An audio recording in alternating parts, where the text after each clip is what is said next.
As surfers, we have an insatiable desire to explore. We are obsessed with experiencing new places, obsessed with the idea of watching all the elements unravel into perfect waves in some distant corner of the earth. The more we see, the more we want to see. And there will always be a new place to go. But traveling isn't just about locations. Everywhere we go, there are locals, local cultures, local food, local surfers, and of course, the other locals. The ones who were here long before we ever picked up surfboards.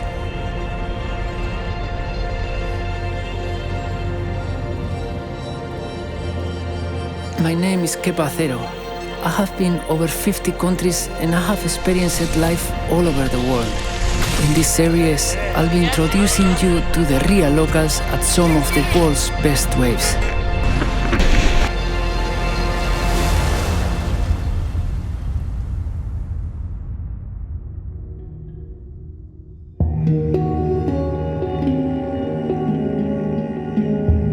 The Bay of Biscay is an Atlantic Gulf that hugs the northern coast of Spain and the western coast of France. It's a region rich in history and tradition, serving as home to many unique cultures and creators. It's also home to some of the best surf in the planet. From Mundaka to Hossegor, where the Quicksilver Pro is held in October, drawing thousands of tourists each year to the region witness the best surfers in the world compete.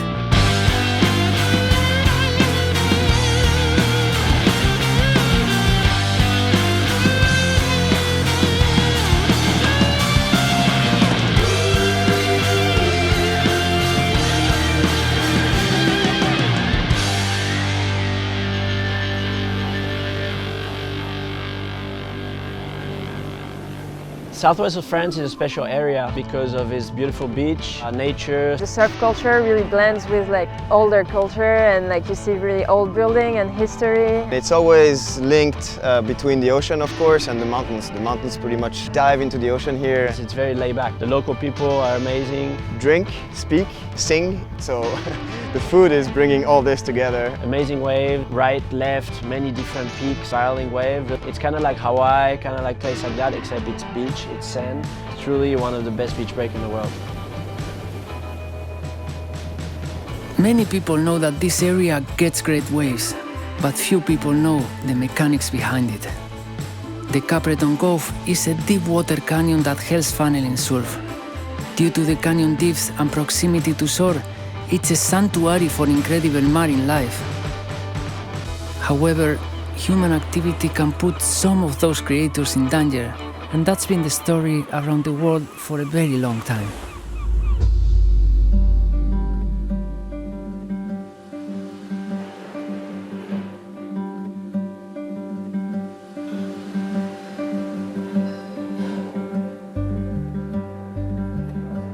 We basically build traditional boats with heritage value.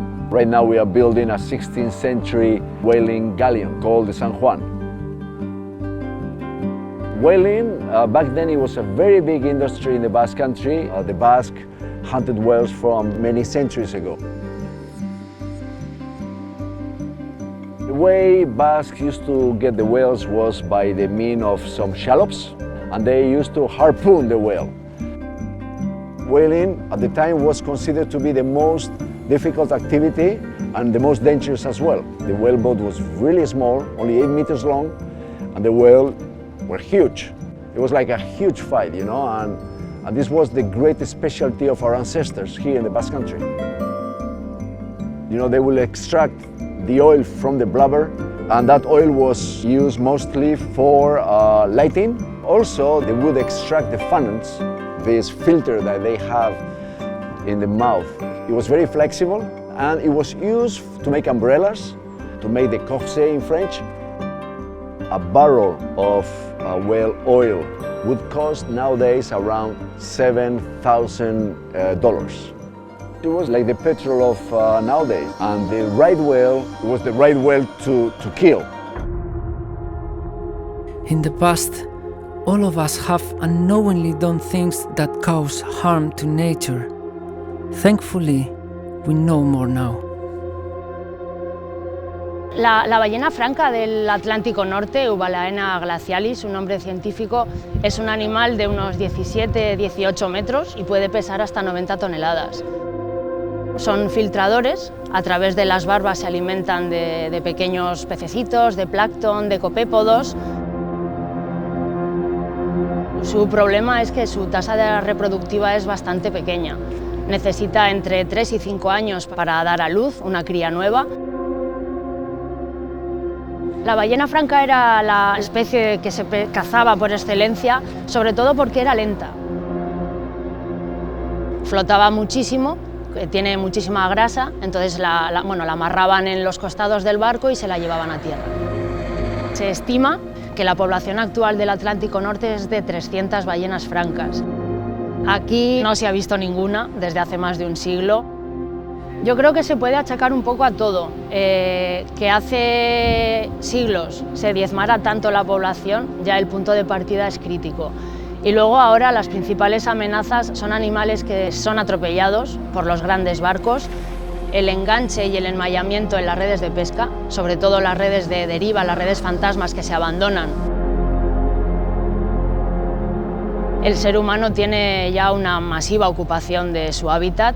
La sobrepesca son un conjunto y un sumatorio de factores que hacen que las poblaciones cada vez estén en mayor declive.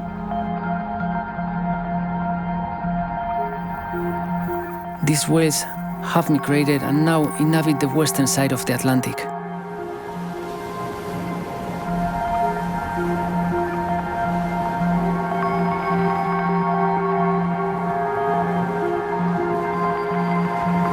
Still, each year, thousands of dead marine mammals wash up on the Bay of Biscay beaches.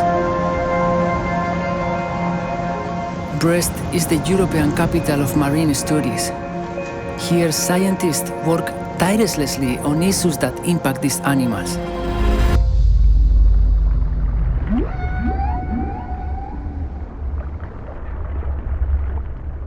Animals that produce sound, they use sound, it's not just for the pleasure.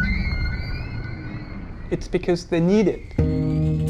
All species, like shrimps, they produce sound, but also the very big whales, they also produce sound, and they use that to communicate, they use that to meet and to reproduce, and also to catch the prey. We look at the noise that is generated by the human activities. The noise from the vessels, seismic survey or piling when they do some construction work. Underwater, the sound can propagate kilometers, tens or hundreds of kilometers. The whales, they can communicate from one side to the other side of the Atlantic. So all that will accumulate and then starts to be a big problem.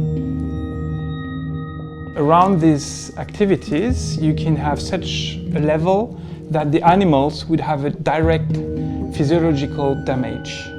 Masking effect. If it becomes noisy, they can't communicate at the same range. It's like when you are in a bar. When the music starts, if you want to order your beer, you have to go very close to the barman to make your order. Then you start to have change in their behavior, meaning that the animals will start to leave the area because they can't just use the area anymore because it's too noisy.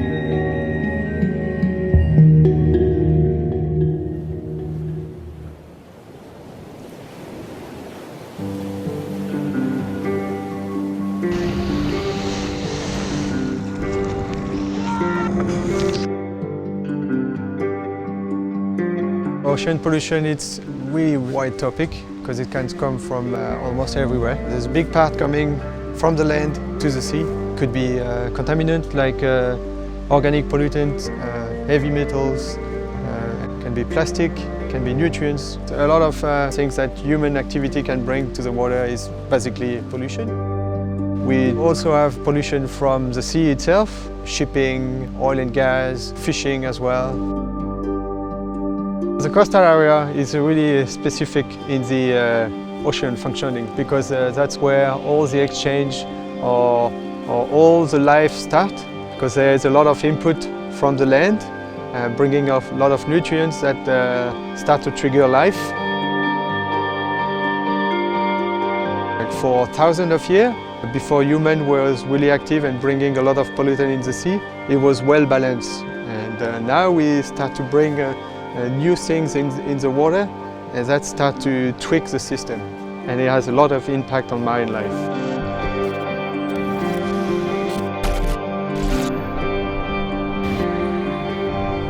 All the marine ecosystem that's all related, from phytoplankton to bigger fish to marine mammals, everything connected.